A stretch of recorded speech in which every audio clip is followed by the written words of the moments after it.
I'm heading to the Boundary Waters this spring, and one of my main concerns is actually being able to start a fire in extreme conditions. I'll be all by myself. It'll be a solo trip, and I'm often in the wilderness by myself anyway. I've carried a ferro rod in the past, but quite honestly, I've never even tried using it, never practiced with it or anything. And I thought, you know, I need to maybe put some time into learning how to use that equipment, so if an emergency does arise, I have a better understanding on how to start a fire. And I started watching videos on the internet, and the one thing that keeps kind of popping out at me on the internet videos is they're always doing this fire starting methods under the perfect conditions: dry, tinder, perfect high or really low humidity situations. And when everything is perfect, I'm assuming that starting a fire with some of these methods is a lot easier. So today I'm gonna, being a rookie, I have done a little bit of practicing, I'll admit that. I've been goofing around a little bit, and I'm gonna share some of the things that I've learned in that process as well. But today, though it looks pretty dry out here, yesterday there was snow on the ground, and everything is wet and damp, and it's cool today. So I'm gonna do a test. I'm just gonna walk around here. I'm gonna try to find some fatwood. If you don't know what fatwood is, it's like the sapwood on a pine tree when it dies. It's usually around the knots where the limbs connect to the trunk of the tree. You can tell it because it's usually like an orangish color, and then it smells almost like turpentine or gasoline, maybe even a little bit. It's got quite an odor to it, so when you find it, you'll know it. So I'm gonna try to find some sapwood. It's probably gonna be damp and everything yet. And then I'm gonna try to file some shavings off of that and use my ferro rod and start a fire in more normal conditions that you would find, instead of the perfect conditions that I often see on the internet. So let's go find some fatwood if we can, and then take it back to the shop or see if we can start a fire. Okay, I'm going to refilm this portion. I already found myself a chunk of fatwood. My video didn't turn out real well, so I'm just going to kind of reenact it and let you know how I found this and whatever. So this is take number 2. So anyway, basically I just looked for downed trees in the area, and I came across this one over here, and this one's a dead pine here, a dead pine laying here. Your fatwood is always going to be, as you can see, these knots, they don't rot. Everything else rots, so that's going to be fatwood. That one here too, whatever doesn't rot, that's going to be fatwood.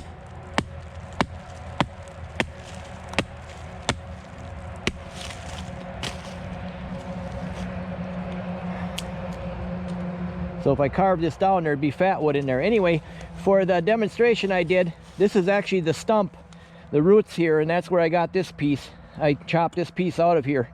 There's a lot of fatwood here. You can really smell that odor. It smells like turpentine to me, or like gasoline or whatever. But that's where I found this piece here then. And that's the piece I used in the demonstration coming up. All of these probably would be good sources of fatwood. Any of these limbs coming off of here. Now this is intact quite a bit yet, so it would be a little bit harder to get those removed. But any of these branches where they join up to the tree, you can see that it's all rotten here. But where that fatwood is, it doesn't absorb moisture. So this portion right here would be probably good fatwood in there. Yeah, and I can see it's really orange. Oh boy, that's good. That's really good fatwood right there. I don't know if you can see that. It's really orange. Oh boy, that's good fatwood. I might come back and just grab this piece out of here. But that's what I got here too. I got the same situation. So anyway, that's how you find fatwood. Now we're gonna go in the shop and I'll show you what I did with this piece here. Okay, just a couple things I want to go over that I learned as a rookie goofing around with this stuff. It's a ferro rod. If you take metal and scrape it on it, it will spark. But what I learned in a hurry was not all scrapers are equal, and it makes a huge difference. So make sure that the scraper that you're using on this ferro rod is going to work for you. Otherwise, you won't get any spark at all or very little spark. And the key that I've learned so far was it doesn't seem to matter the material so much, but the edge has to have a really good burr on it. I actually took this on the grinder and I ground this down a little bit so I'd catch a nice burr on the edge of this. When I run on my finger, I can feel it. I can catch it with my nail. Just to show you now, this side here I didn't doctor up at all or anything, and it's pretty flat. So see, look at this. I mean, I'm trying as hard as I can. It's the same piece of metal. I'm trying as hard as I can, and I can't get a spark. Now I'm going to spin it around. Watch. Maybe the difference between life and death, you never know. So make sure that your striker works really well with your ferro rod. So let's get into actually trying to use this fatwood. Again, if you look at this, it's really an orangish color. That fatwood's always going to be orangish color. And also I want to stress that I'm doing this in a real world test. So this piece actually has water in it. I mean, I can scrape the surface of this and I can get water to pull up. So I mean, this is soaking wet. So this is more what we encounter in the real world, and I've got a piece of fatwood in here that's been drying in my shed, and I can scrape a little bit off of it. I get the ferro rod on it, it'll spark right up almost immediately. But that's not going to help me up in the boundary waters on a wet, rainy day. So, okay, so let's give it a try. Let's see what happens here. I kind of tried to clean it off and doctor it up with the axe a little bit out there in the field, and now, yeah, I can really smell. I'm just going to try to just take the edge of my knife and just take some shavings off of it and start a little pile.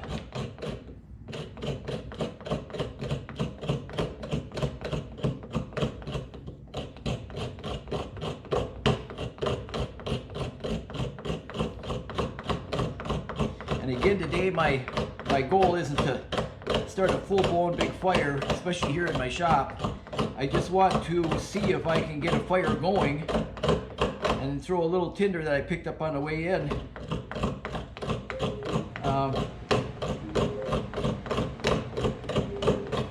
See if we can actually do that. More of a real world type setting.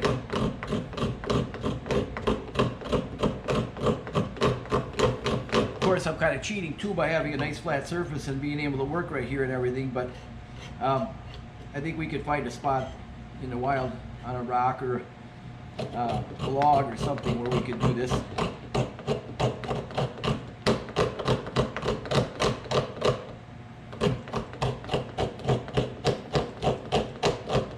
And then one thing I do know from building fires my whole life is the more material you have to start with, the better the chances of success are going to be, and the better the chances that you're going to maintain that once it does get going. So I'm kind of cheating here. I don't want to draw this out for a long time. We're just going to see if we can get some flame going here. That's my main concern. Can we take a piece of wet fatwood out of the woods and get ignition with a ferro rod?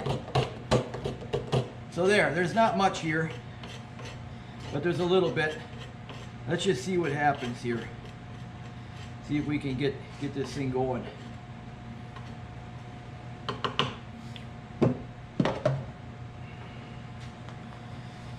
I'm going to take my pocket knife if I can find it. I hope I didn't lose it. There it is. And by the way, I did doctor my blade up on my knife too, on the back edge of my knife. I sanded that down, ground that down so I could get a nice burr, sharp burr edge on here too. So actually on both of these little blades of this. So again, before you just head out somewhere without testing your equipment, I would strongly suggest testing it. Okay, let's see what happens.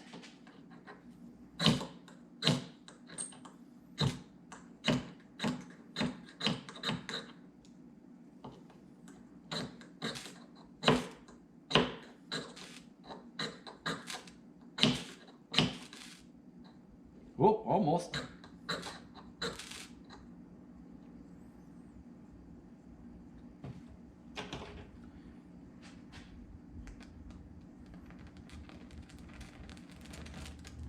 Whoa. Well, we had it going.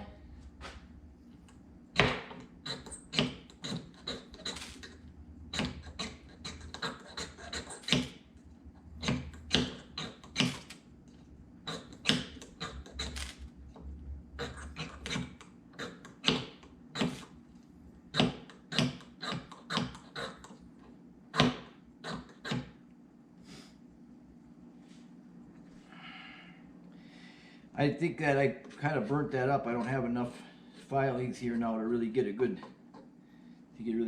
spark going here. Take my bigger blade.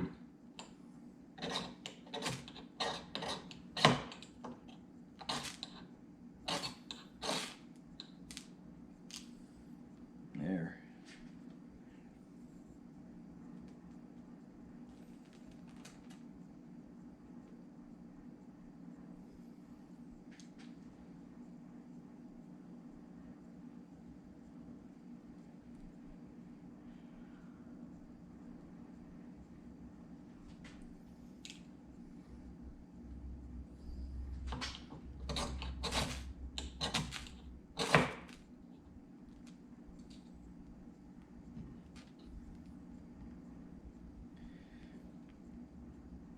Yeah, I'm not getting a big fire going here, but that's not my goal. My goal is just to see if I can get ignition. If this was an actual survivor situation, I would have this all prepared a lot better way ahead of time.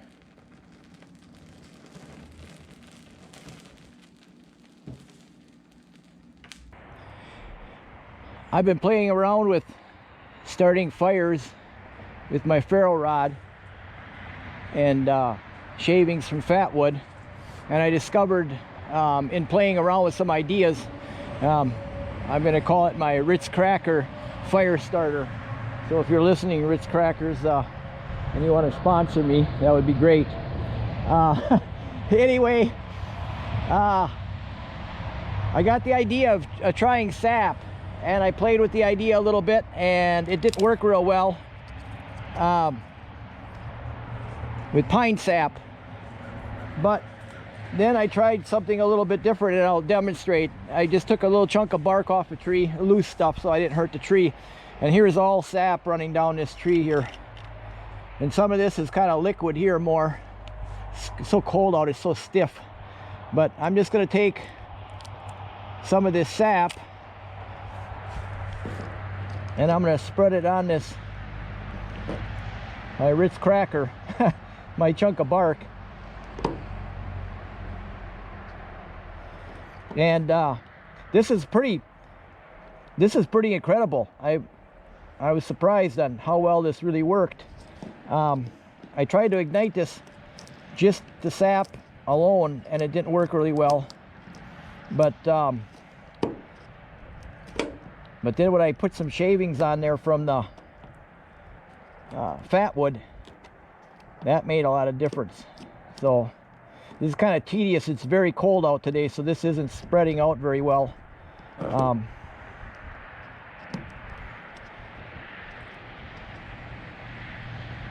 But the nice thing about this is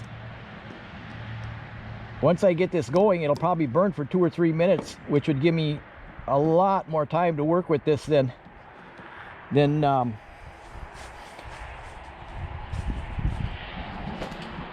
when I did the fatwood shavings, and it would only last for seconds. All right, so we're gonna take it into the shop now. We're gonna show you how to put the filings in there and try to get this thing lit.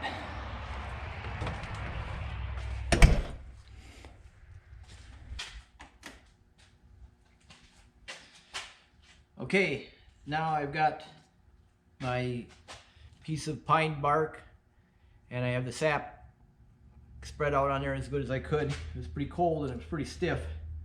Now I'm going to take some fatwood shavings and put it on top of that.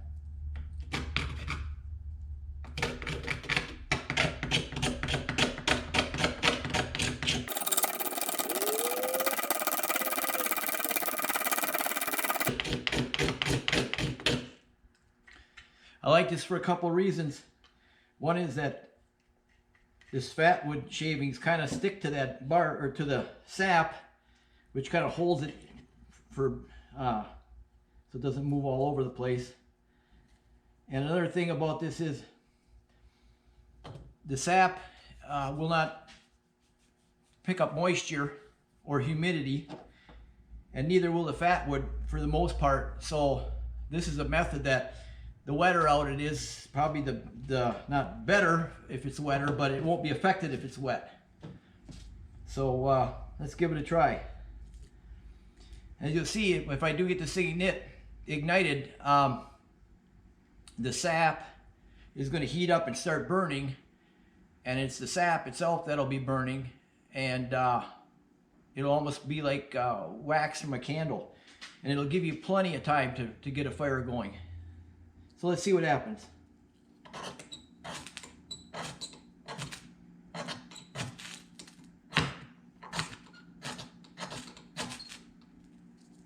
Okay, there we go. Now I'll just let it go here a little bit.